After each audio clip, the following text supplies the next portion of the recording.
बड़ी खबर पहले, पेट्रोल और डीजल के दाम एक बार फिर से बढ़ गए हैं। फिर से इजाफा हुआ है कीमतों में। पेट्रोल और डीजल के दामों की कीमतों में इजाफा हुआ है। दिल्ली में पेट्रोल और डीजल के दाम बढ़े, लगातार 12वां दिन है जब दाम बढ़े हैं। और इसके बाद दिल्ली में पेट्रोल 90 के पार चला गया है, डीजल 80 के पार है। दिल्ली और मुंबई में पेट्रोल की कीमतें आपको बताएंगे। 90 रुपए 58 पैसे दिल्ली में पेट्रोल की कीमत है, 80 रुपए 97 पैसे डीजल की कीमत है। 1 लीटर पेट्रोल और 1 लीटर डीजल 39 पैसे पेट्रोल में बढ़ाए गए, डीजल में 37 पैसे का इजाफा हुआ है। मुंबई में पेट्रोल की कीमत है 96 रुपए 94 पैसे, डीजल की कीमत 88 रुपए 1 पैसे।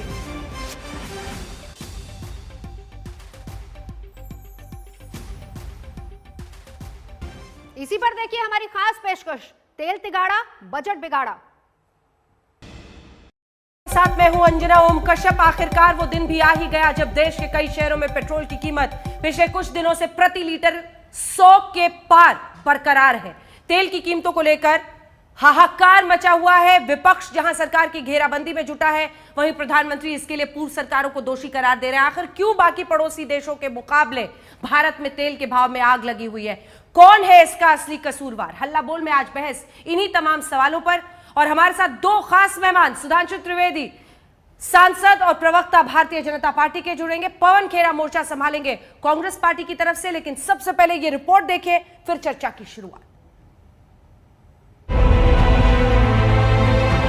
रावण के देश जैसे श्रीलंका वगैरह में पेट्रोल के दाम आधे प्राइस पे हैं, और जैसे राम के देश में आपको पेट्रोल के दाम आसमान छू रहे हैं। 50 रुपए में काम हो जाता था, 70-80 रुपए का पेट्रोल लग रहा है। 1000 रुपए सीधे सीधे हमारा महीने का खर्चा बढ़ रहा है, तो कहाँ से लाए हम? बेहिसाब रेट बढ़ा, पेट्रोल 100 रुपए हो गए, 90 रुपए डीजल हो गए हैं। ये मध्यवर्गीय ये लोग जाएंगे कहाँ? कोरोना पहले ही ला रखा है, कोरोना से पहले ही लोग त्रस्त हैं। कहीं 90 कहीं 100, पैसा पैसा बढ़ता ये तेल का दाम दम निकालने को तैयार है। राजधानी में 90 पार तो राजस्थान और मध्य प्रदेश के अनूपपुर में सेंचुरी मार चुका है पेट्रोल। सांस लेने की मोहलत नहीं देता, हर सुबह ऊपर ही भाग रहा है मीटर। कार मोटरसाइकिल को सड़क पर निकालना जेब पर इतना भारी पड़ेगा, ये महंगाई की महामारी ही है। हाँ जी सर, पहुंच गया बहुत ज्यादा, मुझे बहुत परेशानी है लोगों को। इतना काम नहीं है, इतना के पेट्रोल हो गया बहुत ज्यादा महंगा। पहले 50 रुपए में दुकान जाते थे, अब 100 रुपए में जा रहे हैं दुकान। क्या करेगा आदमी?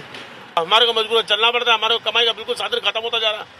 ये समझ लो कि आज के 50 लीटर गैस हो गया, पहले 30 रुपए था, 20 रुपए मतलब 100 रुपए रोज फर्क पड़ गया।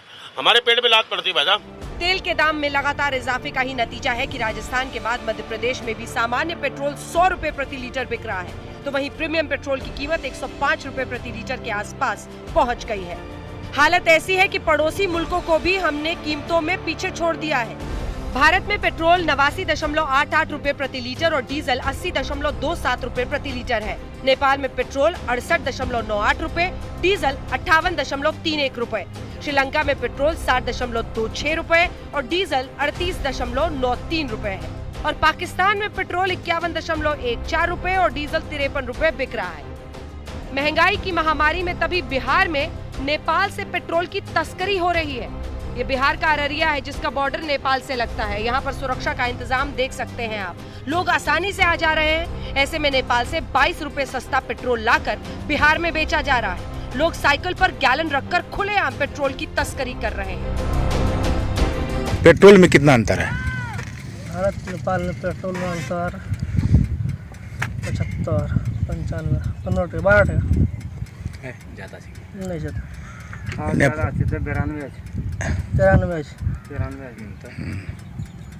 22 रुपया कुछ पैसा पड़ जाता है। पेट्रोल की कीमतों के शतक लगाने पर प्रधानमंत्री ने भी चुप्पी तोड़ी। कहा अगर पिछली सरकारों ने ऊर्जा आयात की निर्भरता पर ध्यान दिया होता तो मध्यम वर्ग को ऐसे दिन नहीं देखने पड़ते। I do not want to criticize anyone, but I want to say, had we focused on these subjects much earlier, our middle class would not be burdened. ये सच है कि भारत अपनी घरेलू मांग को पूरा करने के लिए 85% तेल और 53% गैस का आयात करता है। इस पर कांग्रेस पार्टी ने भी धावा बोल दिया। कांग्रेस ने केंद्र सरकार को घेरते हुए कहा कि एनडीए कार्यकाल में कच्चे तेल का उत्पादन घटा है, ओएनजीसी को बर्बाद कर रही है सरकार। घरेलू कच्चे तेल का उत्पादन भारतीय जनता पार्टी की सरकार में सालाना 53,66,000 मीट्रिक टन गिर गया, कम हो गया। ये मैं नहीं कह रहा, ये उनकी कंपनियों के आंकड़े बताते हैं। इस देश का 63% कच्चा तेल सरकारी नवरत्न कंपनी ओएनजीसी पैदा करती है, बाकी प्राइवेट सेक्टर में। मोदी जी ने इस सरकारी नवरत्न कंपनी ओएनजीसी का बजट ही इस साल काट दिया। इस बार सिर्फ कांग्रेस पार्टी ही नहीं, तेल की बेतहाशा भागती कीमतों पर सहयोगी भी बख्शने के मूड में नहीं दिख रहे। हर मुद्दे पर साथ खड़ा होने वाली जेडीयू ने भी मोर्चा खोल दिया है। नीतीश कुमार वैट का जो टैक्स है उसको कम करेंगे? नहीं, बिहार सरकार से नहीं, जो समृद्ध राज्य हैं उनसे इसकी शुरुआत होनी चाहिए। बिहार तो समृद्ध राज्य नहीं, इसकी महाराष्ट्र से हो, गुजरात से हो, इसकी हरियाणा से हो, पंजाब से हो, जो समृद्ध राज्य हैं ये शुरुआत करें। हम तो कई तरह की वैसी आर्थिक दिक्कतों के शिकार हैं।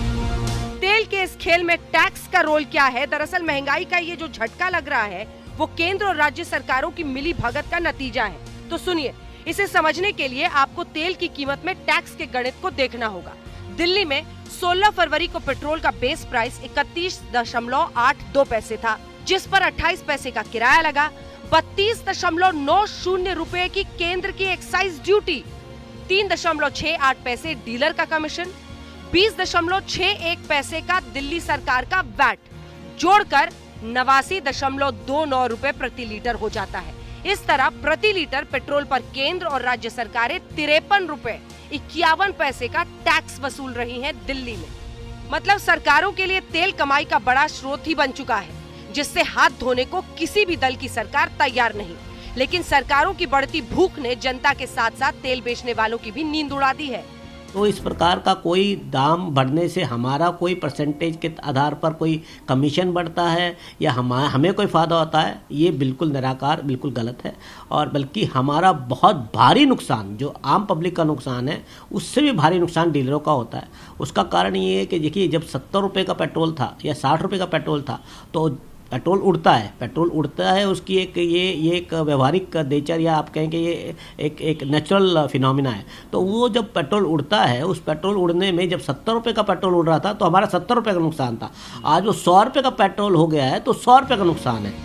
राजस्थान और मध्य प्रदेश में भाव 100 रुपए प्रति लीटर पहुंचने की वजह भी यही है कि दोनों ही राज्य पेट्रोल डीजल पर वैट वसूलने में अव्वल है। राजस्थान में पेट्रोल पर 36% और मध्य प्रदेश में 33% वैट वसूला जा रहा है। इसी का नतीजा है कि यहाँ पेट्रोल अन्य राज्यों से ज्यादा महंगा है। तो तेल के इस खेल में अब क्या अपने अपने शहर में कीमत 100 रुपए तक पहुँचने का इंतजार करे जनता? आज तक ब्यूरो। तो हमने बारीकी से इस रिपोर्ट में आपको पूरी कहानी तेल की व्यथा समझा दिया कि केंद्र हो राज्य हो कितना वो टैक्स वसूलते हैं, जिसकी वजह से आपको ऐसी कीमत पेट्रोल के जुड़ गए। पवन खेड़ा जी, राष्ट्रीय प्रवक्ता कांग्रेस पार्टी के, हमारे साथ जुड़ गए हैं। सुधांशु त्रिवेदी जी, आपके साथ शुरुआत करते हुए, जनता ये समझने की कोशिश कर रही है कि किसकी गर्दन पकड़े वो। आप लोगों ने तो लेकिन कौन जिम्मेदार है खोज लिया है। नेहरू से लेकर जितनी पहली सरकारें थी वही जिम्मेदार है ना, आज पेट्रोल डीजल की कीमत इतनी ज्यादा है। तो पूर्ववर्ती सरकारें। अंजना जी, अभी आपने विश्लेषण दिखाया और आपने कहा, बहुत बारीकी से आपने समझाने का प्रयास किया। अब एक बारीकी में और बता देता हूं। पहले सरकारें पेट्रोल और डीजल की कीमतें तय करती थीं, फिर WTO के बाद धीरे धीरे उस पर सरकार का नियंत्रण कम होना शुरू हो गया। और मैं पूछना चाहूंगा कि वो कौन सा डेट है जिसके बाद सरकार का नियंत्रण पूरी तरीके से समाप्त हो गया? वो डेट है अक्टूबर 2014। तो अक्टूबर 2014 के बाद भारत सरकार को कोई अख्तियार नहीं है कि वो किसी पेट्रोल डीजल की कीमत में आंशिक हस्तक्षेप भी कर सके। 2010 के बाद धीरे धीरे खत्म होना शुरू हुआ था, तो वो पार्शियली कर सकते। तो यही मैं कहना चाहता हूं, जब हमारी सरकार नहीं थी तो आप जो कहते हैं ना 2008 में, 9 में, 7 में, हां तब सरकार के हाथ में था, सरकार इंटरवीन करती थी और जो होता था वो करती थी। जैसे सरकार आज पीडीएस में 2 रुपए किलो चावल देती है तो सरकार देती है ना, उसी प्रकार से तब पेट्रोल और डीजल पर था, आज वो मुक्त हो चुका, तो सरकार का कोई नियंत्रण नहीं रहेगा। अब मैं आता हूं दूसरी बात पे। उसके बाद जो कहा जाता है कि इतने रुपए कीमत में क्या, जैसे अभी आपने दिखाया, देखिए पेट्रोल डीजल के 3 प्रकार के खर्चे आ रहे हैं जो उसके ऊपर टैक्स लग रहा है। एक जो कंपनियों को कीमत में जा रहा है वो एक पक्ष है, दूसरा है जो लगभग 1/3 है वो केंद्र सरकार का राजस्व है, और तीसरा लगभग 1/3 जो राज्य सरकारों का राजस्व है। इसीलिए ये एकमात्र ऐसा प्रोडक्ट है, सिर्फ 2 ही ऐसे हैं जो राज्यों ने जीएसटी में नहीं आने दिए, क्योंकि राज्यों के राजस्व का यह बहुत बड़ा हिस्सा है। इसलिए यह समझौता हुआ कि भाई पेट्रोल डीजल को जीएसटी से बाहर रखो। तो 1/3 कीमत हमारे हिस्से में, 1/3 कीमत राज्यों के हिस्से में। और एक और चीज है जिस तरफ लोगों को पता नहीं है, इनकी सरकार के समय में 1,40,000 करोड़ के ऑयल बॉन्ड्स लिए गए थे, और जिन्हें 2026 तक हमें ब्याज सहित चुकाना है, जिसका सिर्फ ब्याज का खर्चा 9,960 करोड़ रुपए हमें हर साल चुकाना है। तो एक हिस्सा उसकी कीमत का ऑयल बॉन्ड्स के मूलधन और ब्याज चुकाने में भी जा रहा है। और अभी देखिए सुरजेवाला जी बोल रहे थे कि प्रोडक्शन कम हो गया। धन्यवाद। कोरोना काल से पहले भी जिस प्रकार का ट्रेड वॉर चल रहा था रशिया और ओपेक कंट्रीज के बीच में, अमेरिका ने प्रोडक्शन कम किया था। तो याद है जब बहुत ज्यादा पेट्रोल की कीमतें कम होती चली गई थी, या उसी दौर में कंपनियों ने प्रोडक्शन कम करने शुरू किए थे। तो जब अंतर्राष्ट्रीय कंपनियों ने कम किए, भारतीय कंपनियों के भी प्रोडक्शन कम हो गए। इतनी सिंपल सी बात को किस प्रकार से लपेट कर बताया जाता है वो हम सारे लोगों से देख सकते हैं। सिंपल और कॉम्प्लेक्स तो एक तरफ रह गया। जल्दी से कहूंगा सुधांशु जी अब आपकी बात पूरी कीजिए आप, उसके बाद पवन जी के पास में। सिंपल और कॉम्प्लेक्स तो बस इतना है सर कि सेंचुरी पहुंच रही है। मैं सिर्फ एक ही बात, अरे सर चुनावों के पहले फिर कैसे कंट्रोल में आ जाता है कुछ जगहों पर, कीमतें घटती है, कहते हैं आप ही करा रहे हैं पीछे से। सवाल तो ये है ना कि जिस तरह से कीमतें बेतहाशा बढ़ रही है, जो सरकार चाहे अपना राजस्व घटा दे, तो आप भी तो एक्साइज ड्यूटी कम कीजिएगा सर। एक्साइज ड्यूटी इसीलिए तो एक बार वो ग्राफिक्स दिखाइए। अरे देखिए ना सर, एक्साइज ड्यूटी कितना लेते हैं आप, ये भी तो आज पोल खुले, ये भी तो पता चले एक्साइज ड्यूटी आप कितना ले रहे हैं। 35 रुपए दिल्ली में बेस प्राइस है। दिखाइए एक बार, देखिए ये 35 रुपए, 31 रुपए 16 फरवरी का हम आपको दिखा रहे हैं बेस प्राइस है। अगर तो देखिए एक्साइज ड्यूटी जो केंद्र का है 32.90 रुपए आप देते हैं, जो वैट है दिल्ली सरकार का वो देखिए आप कितना देते हैं। यानी कुल मिलाकर जो 35 रुपए के पेट्रोल है उस पर आप 53 रुपए तो टैक्स दे रहे हैं। ये कौन बताएगा सुधांशु जी, ये कौन बताएगा पवन खेड़ा जी? आपकी भी तो राज्य है, राजस्थान मध्य प्रदेश अव्वल है टैक्स देने में। बहुत अच्छा बात आपने कही, अव्वल है। पवन खेड़ा जी बोलने सर फिर आ रही हूं आपके पास। पवन खेड़ा जी बिल्कुल बता रहा हूं, अरे बता रहा हूं। पवन जी एक बार बोलने फिर आ रही हूं। अंजना जी मेरे मित्र वैसे तो बहुत पढ़ लिख कर आते हैं, लेकिन आज कुछ गलती कर बैठे। सबसे पहले डीजल और पेट्रोल का डीरेगुलेशन, सुधांशु जी मैं एक बार फिर मौका देता हूं आपको, किस महीने, किस साल और किसकी सरकार ने किया था? मैं एक बार वापस मौका दूंगा, मेरे वक्तव्य खत्म कर दूं, फिर मैं आपको जरूर कोशिश कीजिएगा कि मुझे उत्तर दीजिए। नहीं दे पाएंगे तो मैं पहले बता देता हूं। पेट्रोल और डीजल अप्रैल 2002 में सबसे पहले अटल जी की सरकार ने डीरेगुलेट किया। मैं बता रहा हूं भाई, अप्रैल 2002 में शुरू हुआ। इसलिए मैं जवाब ये दे रहा हूं ना। आपने गलत बोला, आपने पूरा कर ले। अरे मैं आपकी बात सुधांशु जी पूरा कर ले, पवन जी पूरा कर ले, फिर जवाब लूंगा। उसको दुरुस्त करना मेरा फर्ज था, क्योंकि आपने यहाँ आकर एक गलत बयानी की। अप्रैल 2002 अटल बिहारी वाजपेयी की सरकार ने पेट्रोल, अरे साहब बीच में काहे बोल रहे हैं मान्यवर, अटल जी की सरकार ने डीरेगुलेट किया। फिर आई हमारी सरकार, मणिशंकर अय्यर जी पेट्रोलियम मंत्री थे, उन्होंने जो एडमिनिस्ट्रेड प्राइसिंग रेजिम शुरू किया, वापस से एक तरह से रेगुलेट किया। अब आप जो जनता को गुमराह करते हैं मैं वो बताता हूं। आप कहते हैं कि डीरेगुलेट हो गया, मतलब अब जो मार्केट फोर्सेस हैं वो तय करते हैं। तो मान्यवर 2014 की मई में $108 प्रति बैरल पे जब हम खरीदते थे, तब हम 71 रुपए में दिल्ली में बेचते थे। आज की तारीख में $63 में आप खरीदते हैं, आप 90 रुपए में क्यों बेचते हैं? मार्केट तय करता है ना, आप कहते हैं। तो अगर डीरेगुलेट हो गया, मार्केट में प्राइसेस नीचे गिर गए, हिंदुस्तान में और दिल्ली में इतना आगे ऊपर क्यों बढ़ गए? मैं अंजना जी आपकी बात का जवाब देता हूं। आपने कहा कि भाई मध्य प्रदेश और राजस्थान वैट वसूलते हैं, बिल्कुल वसूलते हैं। 820% सेंट्रल एक्साइज डीजल पे और 258% सेंट्रल एक्साइज पेट्रोल पे माननीय नरेंद्र मोदी जी ने पिछले 6.5 साल में बढ़ाई। राज्यों को आप जीएसटी टाइम पर देते नहीं है उनका हिस्सा। आप भले वो शिवराज चौहान साहब की सरकार हो, विजय रूपाणी जी की सरकार हो, मैं सबके पक्ष में बोल रहा हूं, या अशोक गहलोत जी की सरकार हो, हम उनसे उम्मीद करें कि वो जीएसटी उनको नहीं मिलेगा, उनको आप वैट बोलो कम कर दें। और नरेंद्र मोदी जी 820% सेंट्रल एक्साइज बढ़ाएंगे डीजल पर, 258% सेंट्रल एक्साइज बढ़ाएंगे पेट्रोल पर। ये कहां का न्याय है? सब कुछ राज्य करेंगे, नरेंद्र मोदी जी क्या करने बैठे हैं यहाँ? सीधी सीधी बात है। आप अच्छा सुधांशु जी की गलती नहीं है, सुधांशु जी की गलती नहीं है। एक लाइन आप माफ कीजिएगा, एक लाइन। सुधांशु जी की गलती नहीं है कि वो गुमराह करते हैं। माननीय नरेंद्र मोदी जी कल अंग्रेजी में गुमराह करके चले गए, हिंदी में भी करते थे, अब तो अंग्रेजी में भी गुमराह करने लगे। क्यों साहब? तक ले जाना। आप लॉन्ग टर्म सोल्यूशन की तरफ बढ़ रहे हैं, आपने हाथ खड़े कर दिए। अभी आप जनता को कोई ये देखिए, आपकी कांग्रेस से लड़ाई नहीं है, ये जनता की परेशानी, इसको समझिए। कांग्रेस को जवाब दे देने से जनता को हल नहीं मिल जाएगा। अंजना जी, ये जो महंगाई की जीडीपी में पूछ रही हूँ, क्या कोई भी फौरी राहत की तरफ आपकी सरकार बढ़ रही है या आप हाथ खड़े कर रहे हैं? अंजना जी अब बोलिए। अरे मेरी बात सुनिए अंजना जी। अरे अंजना जी हाथ नहीं खड़े कर रहे, मैं आपसे एक बात कह रहा हूं। आज से 22 साल पहले हम और आप दूरदर्शन पे बहस कर रहे होते थे, तो कौन आएगा या दूरदर्शन तय कर सकता था। आज आपने और मुझे पवन खेड़ा को बुलाया है, तो क्या आईएनबी मिनिस्ट्री ने तय किया है?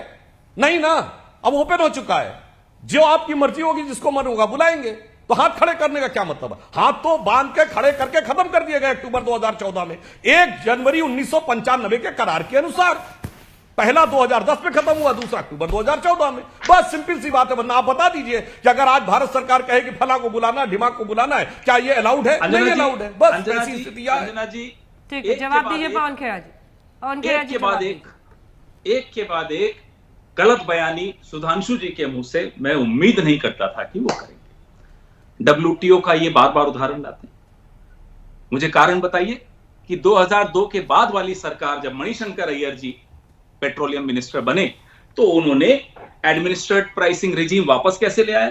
क्या वो इस तथाकथित डब्ल्यूटीओ करारनामे के खिलाफ नहीं जाता था? नंबर 2, आप ये ऑयल बॉन्ड का बार बार कहकर आप भी कहते हैं, प्रधानमंत्री भी एक बार कह चुके हैं, आप कहते हैं कि आप चुका रहे हैं जनता को, और आप कहते हैं 1 लाख समथिंग हजार करोड़ आप दे चुके हैं। गलत बोल रहे हैं आप।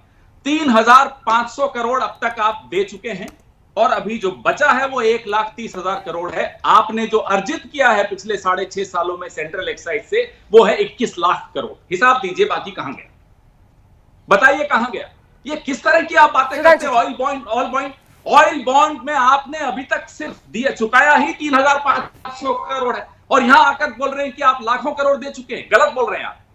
बताइए किस एंट्री, मुझे बजट की एंट्री दिखाइए जहां ऑयल बॉन्ड का भुगतान आपने कितने लाख करोड़ किया, मुझे अभी बताइए, मैं इंतजार करने को तैयार। बोलिए सुधांशु जी, बोलिए। अब मैं जवाब दूं? हाँ। पवन खेड़ा जी, पवन खेड़ा जी, अभी तक आप बात करते करते अब आप जरूरत से ज्यादा झूठ बोलने लगे। 9,960 करोड़ रुपए प्रति वर्ष दिया जा रहा बतौर ब्याज, और यह बात बजट में भी कही गई है। अगर हैसियत है तो आपके सांसद लाए विशेषाधिकार हनन प्रस्ताव वित्त मंत्री के खिलाफ। टीवी पे बैठ के बोलने से कुछ नहीं होता। 3,000 करोड़ रुपए क्या बचकानी बात करने लगते हैं? 9,960 करोड़ रुपए प्रति वर्ष। अब एक और बात में बोल दूं, अब भाई आप अपने टर्म तो बोलिए ना। अब मैं पूरी बात कर लूं तब आप बोलिए ना। अरे भाई अब पूरी बात कर लूं मैं, बोलिए ना। 1 लाख करोड़ अब अरे भाई आप, अब मैं बोल दूं तब आप बोलिएगा आगे। अब देखिए आप बीच में बोलने लगे। देख लीजिए अंजना जी। अरे भाई अब बीच में बोलने लगे अंजना जी। 1 लाख करोड़ आप बोल रहे हैं 9,500 करोड़। ठीक है सुधांशु जी, पूरा कर ले, मैं आपके पास आऊंगी।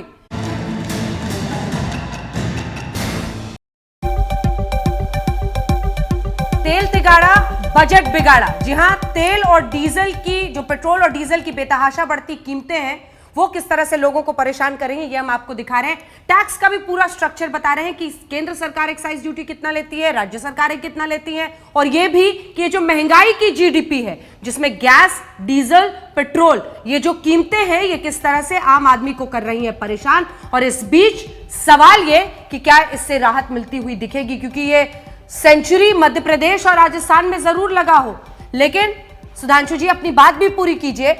ये सेंचुरी मध्य प्रदेश और राजस्थान में सिर्फ जरूर लगा हो, लेकिन लोग बहुत परेशान हैं। पता है, अलग अलग जगहों पर जब हमारे रिपोर्टर्स जा रहे हैं उनसे बात करने के लिए, लोगों में गुस्सा है इसको लेकर।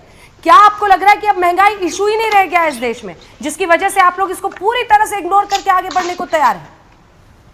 अकेले छोड़ दिया आम आदमी को जूझने के लिए। एक बात आपने अच्छी कही। महंगाई एक ऐसा मुद्दा है जो हर चुनाव में महंगाई का मुद्दा रहा, केवल 2 चुनाव छोड़ के, 2004 और 2019। 2004 और 2019 में कभी महंगाई मुद्दा नहीं रहा, क्योंकि महंगाई पूर्णतः नियंत्रित थी। दोनों बार हमारी सरकार रह चुकी थी अपना कार्यकाल पूरा करके। हाँ, आज जो स्थिति है वो मैंने स्पष्ट रूप से आपको बताया कि स्थिति यह है कि न राज्य सरकार न केंद्र सरकार इस समय जिस प्रकार का इकोनॉमिक क्रंच है, कोई अपनी एक्साइज ड्यूटी नहीं कम करेगा। जहां तक मेरी समझ है, जिन राज्यों में चुनाव है, बंगाल हो, तमिलनाडु हो, केरल हो, आप देखिएगा यहां पर असम में मुझे नहीं लगता कोई सरकार एक्साइज ड्यूटी चुनाव के समय भी कम करेगी। करेंगे तो 1-2 रुपए दिखाने के लिए कम कर सकते हैं, क्योंकि सरकारों के सामने वित्तीय चुनौती है और ये जो प्राइसेस है पूरी तरह अनियंत्रित है। एक बात मैं अपना लाइटर नोट कह दूं, कांग्रेस तो इस प्रकार के आरोप लगाती है। हमें तो याद है अपने जमाने में, बचपन में जब भाजपा का उदय हो रहा था तो कहते थे जिस दिन भाजपा की सरकार आ जाएगी खाड़ी देश पेट्रोल देना बंद कर देंगे। बंद कर दिया क्या? ऐसा तो नहीं हुआ। जैसे ही वो बात खत्म हो गई, मुद्दा बदल दिया। अब इस पर भी अपनी पीठ थपथपाइएगा सर। चाइना के साथ मामला चल रहा था, खूब हल्ला मचाते थे। इस पर भी पीठ थपथपाइएगा। खाड़ी अब चाइना की बात हो गई, चाइना पीछे हट रहा है, चाइना पे हल्ला खत्म। इसका भी मैंने कहा चाइना से हल्ला खत्म। तो ये लोग किसी भी प्रकार ना मैं ये कहूंगा अनर्गल बातें किस सीमा तक की जाती है। अब देखिए चाइना मामला पीछे हट गया, फोटो भी आ गया, अब चाइना खत्म, अब थोड़ी चाइना बात करेंगे।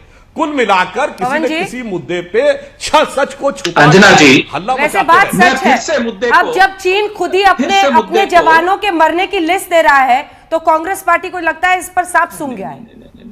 हमें तो सिर्फ इस बात का जवाब दे दीजिएगा कि कोई आया ही नहीं था, कोई घुसा ही नहीं था, तो जा कौन वापस रहा है। चलिए, इस पे जब आप अगली बार चर्चा करेंगे तो जरूर मैं पूछूंगा सुधांशु जी से, जब कोई आया ही नहीं तो वापस कौन जा रहा है। चलिए आगे बात करते हैं। आपने सुधांशु जी ऑयल बॉन्ड्स की बात की थी।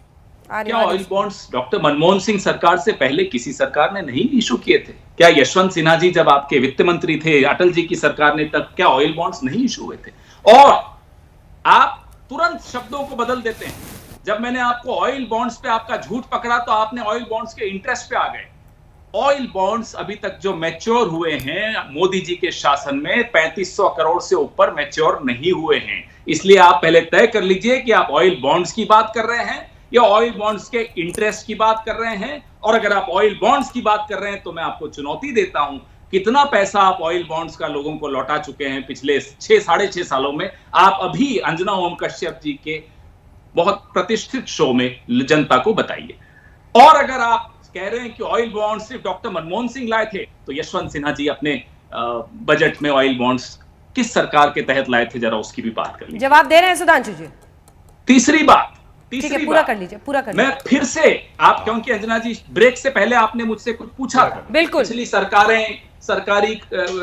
सरकारों ने क्यों नहीं इन्वेस्ट किया? 85% तेल के आयात हम करते हैं और 53% गैस। बिल्कुल आपकी बात सही।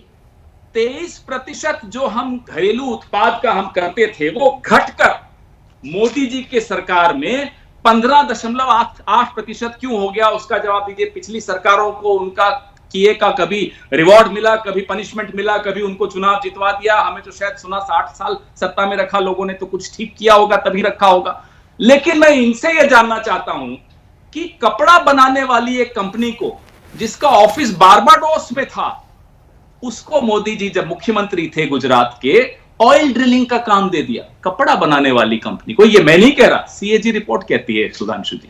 तो हमने जो भी किया, कम से कम ये नहीं किया कि बारबाडोस में कपड़ा बनाने वाली कंपनी को ऑयल, ठीक है सुधांशु जी, अब इसका जवाब दीजिए। और फिर ऑयल मिला नहीं। सीएजी रिपोर्ट कह रही है 2016 की गुजरात की, मैं नहीं कह रहा। ठीक है सुधांशु जी, जवाब दीजिए। सीएजी रिपोर्ट से निकाल कर दे रहा हूं। और दूसरा ये 7 साल से तो अब आप ही सरकार है ना हुजूर। देखिए अंजना जी, वैसे बारबाडोस से इनको बड़ा प्यार है। वो बारबाडोस की तो है ना रिहाना, जो तराना सुनाती है तो बड़ा सुहाना लगता है, लता मंगेशकर का गड़बड़ लगता है। खैर, अब मैं इनको बाकायदा तथ्यात्मक जवाब देता हूं। अब मैं तथ्यात्मक जवाब देता हूं। नहीं, अरे वो मैंने इसलिए बोल दिया, बहुत से लोगों को पता ही नहीं था कि बारबाडोस की है, और बारबाडोस की पॉपुलेशन जानते हैं कितनी है पवन खेड़ा जी? 3 लाख, यानी दिल्ली के एक विधानसभा के बराबर। आप ही को मालूम। अब मैं आ रहा हूं। नमस्कार, मैं हूं अंजना ओम कश्यप। हमें उम्मीद है ये वीडियो आपको पसंद आया होगा।